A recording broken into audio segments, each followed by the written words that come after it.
अस्सलाम वालेकुम। आज की वीडियो में हम लोग बात करेंगे cost of goods manufactured and sold statement के टॉपिक पर। तो अगर हम लोग इस स्टेटमेंट के कंपोनेंट्स की बात करें तो इसका फर्स्ट कंपोनेंट है डायरेक्ट मटेरियल। तो डायरेक्ट मटेरियल की कैलकुलेशन होती है, सबसे पहले हम लोग लेते हैं ओपनिंग मटेरियल या material at the beginning of the year. उसमें हम लोग ऐड करते हैं परचेजेस, जो भी हमने ड्यूरिंग द ईयर परचेजेस की हैं उनको हम लोग ऐड करेंगे ओपनिंग मटेरियल में, और उसमें से लेस करेंगे अगर हमारे पास कोई अलाउंसेस या रिटर्न्स प्रोवाइड की गई हों।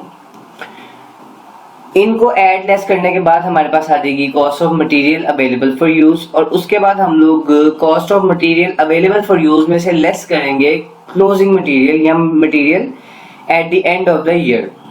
उसके बाद हमारे पास आ जाएगा direct material used during the year, यानी कि एक साल में हमने कितना डायरेक्ट मटेरियल यूज किया है।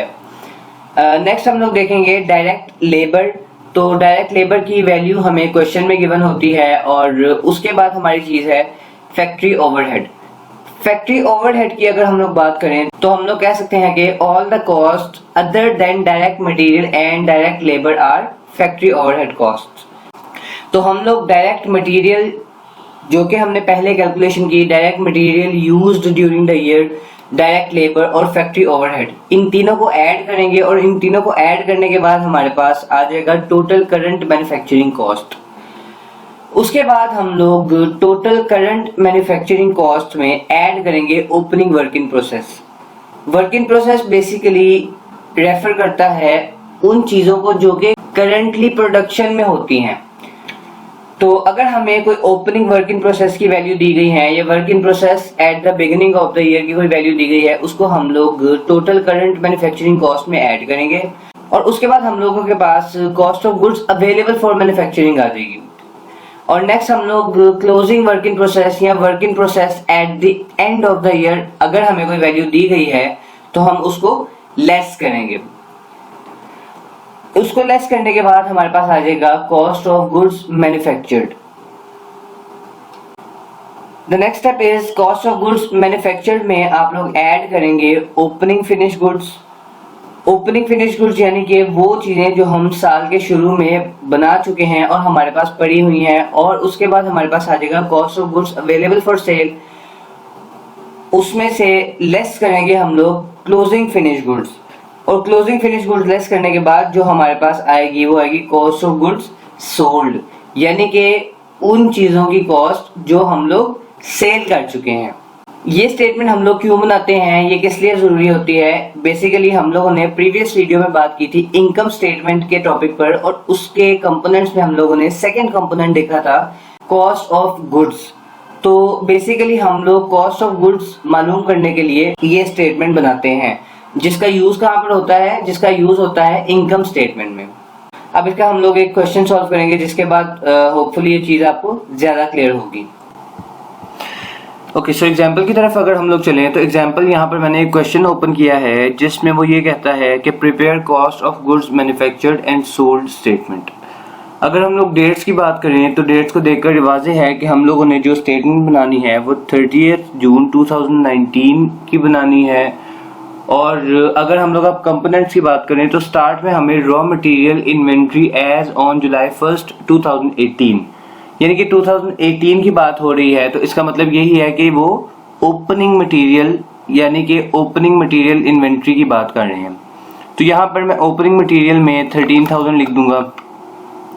उसके बाद नेक्स्ट में लिखूंगा finished goods inventory as on July, यानी कि यहाँ पर अभी मुझे फिनिश्ड गुड्स इन्वेंट्री का कुछ नहीं करना, तो मैं फिलहाल इसको स्किप करूंगा। और नेक्स्ट मैं परचेजेस की तरफ जाऊंगा, और यहाँ पर परचेजेस की मुझे ज़रूरत है वो है 102,000, यानी कि 1,02,000। और उसके बाद परचेजेस रिटर्न भी मुझे दी गई हैं जो कि है 2,000 की। तो यहाँ पर मैं इन तीनों का सम जब करूँगा तो मेरे पास आ जाएगा cost of material available for use, यानी कि मेरे पास टोटल 113,000 का कॉस्ट ऑफ मटेरियल अवेलेबल है यूज़ के लिए। उसके बाद नेक्स्ट जो चीज़ मेरे फॉर्मेट में है वो है क्लोजिंग मटेरियल। तो अब मैं इस क्वेश्चन में लिखूंगा कि क्लोजिंग मटेरियल कहाँ पर प्रोवाइड किया गया है।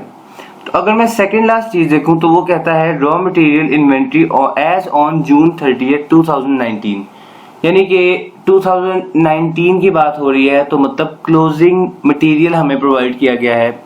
तो मटेरियल इन्वेंट्री जो है वो है 19,000 की। तो अब डायरेक्ट मटेरियल यूज निकालने के लिए मैंने cost of material available for use में से क्लोजिंग मटेरियल को लेस किया, तो मेरे पास आ गया 94,000। यानी कि मैंने एक साल में 2018 to 19 मैंने 94,000 का डायरेक्ट मटेरियल कंज्यूम किया है। उसके बाद नेक्स्ट जो चीज़ है वो है डायरेक्ट लेबर। तो मैं देखूंगा कि डायरेक्ट लेबर कॉस्ट भी मुझे प्रोवाइड की गई है 39,000। अब नेक्स्ट जो है मैंने बताया था कि factory overhead includes all those cost other than direct labour and direct material. तो डायरेक्ट मटेरियल और डायरेक्ट लेबर के अलावा अगर हम लोग यहाँ पर देखें तो हमारे पास कुछ कॉस्ट दी गई हैं, power heat and light, tools expenses, indirect labour cost, fire insurance, miscellaneous manufacturing cost. तो इन सब को हम लोग फैक्ट्री ओवरहेड में ही चार्ज करेंगे। तो मैं ये सारे कॉस्ट के हेड लिखूंगा, power heat and light, tools expenses, next मेरे पास है इनडायरेक्ट लेबर कॉस्ट, नेक्स्ट मेरे पास फायर इंश्योरेंस और मिसलेनियस मैन्युफैक्चरिंग कॉस्ट है। तो इन दोनों को मैं एक ही हेड में लिख दूंगा क्योंकि यहाँ पर मेरे पास जगह थोड़ी सी कम है। तो फायर एंड मिसलेनियस कॉस्ट, तो यहाँ पर जो मेरे पास फैक्ट्री ओवरहेड के अंदर कॉस्ट आ रही हैं वो है पावर हीट एंड लाइट की 2000, इनडायरेक्ट टूल एक्सपेंसेस मेरे पास 3000 के हैं, इनडायरेक्ट लेबर मेरे पास 1000 है, और फायर इंश्योरेंस और miscellaneous cost 500 plus 250 which is equal to 750। तो यहाँ पर मैं इन सब को ऐड करूँगा और मेरे पास जो फैक्ट्री ओवरहेड की कॉस्ट आई वो आई 6750। अब मैं टोटल कॉस्ट कैलकुलेशन के लिए इन तीनों को direct material used, direct labour और फैक्ट्री ओवरहेड की कॉस्ट को ऐड करूंगा।